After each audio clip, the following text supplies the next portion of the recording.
জীবনের মার্গদর্শন কি হওয়া উচিত? জ্ঞান অন্তহীন। আত্মসুখ নিয়ে বাঁচলে চলবে কি করে? বাঁচতে হবে সকলের জন্য, ভালোবাসতে হবে পৃথিবীর সমস্ত মানুষকে। পড়ুয়াদের সামনে এভাবেই জীবনের মার্গদর্শন রাখলেন মুখ্যমন্ত্রী। না, মুখ্যমন্ত্রী হিসেবে নয়, একজন শিক্ষকের ভূমিকায় আজ রবীন্দ্র ভবনে অবতীর্ণ হতে দেখা গেল মুখ্যমন্ত্রী ডক্টর মানিক সাহাকে। আজ ছিল দশম এবং দ্বাদশ স্তরের জনজাতি আবাসিক মেধাবী পড়ুয়াদের সংবর্ধনা অনুষ্ঠান।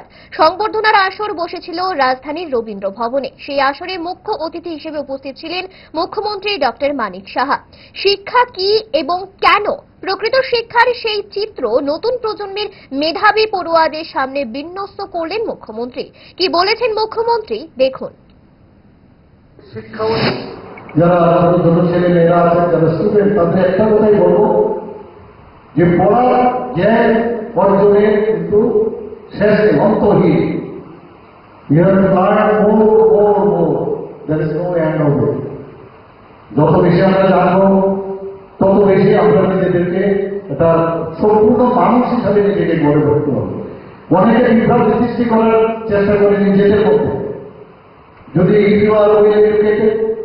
ভালো ডিগ্রি পেলে এডুকেটেড হয় না, সত্যিকারের অর্থে ফোকাস যদি করা যায় যে আমার কি কাজ প্রতিদিন এই পৃথিবীতে, এই দেশে, আমাদের রাজ্যে প্রতি সেকেন্ডে একটা করে মানুষ এখানে আজকে এই পৃথিবীতে জন্মগ্রহণ করে এবং এটা পারপাসে ভগবান গড ঈশ্বর একটা পারপাসে তাকে পারে। এটা বুঝতে হবে আমাদের যে আমি কেন এখানে জন্মেছি। আমি খালি পড়াশোনা করলাম, আপনাকে কাজ করলাম, এটা কিন্তু আসল জীবন নয় যে আমার আদিমূল্য সারা জীবন মানে আমি বেঁচে থাকবো, সেটাও সম্ভব নয়।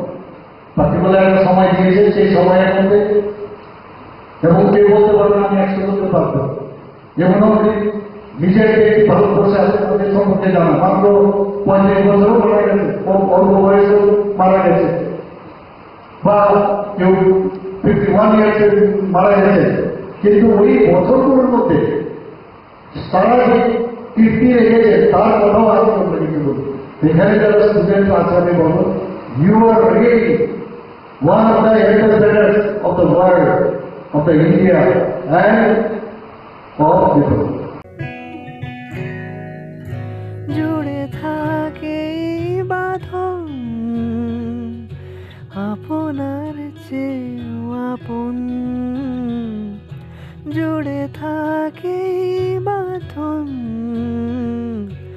আপনার চেয়েও আপন, আপনার চেয়েও আপন।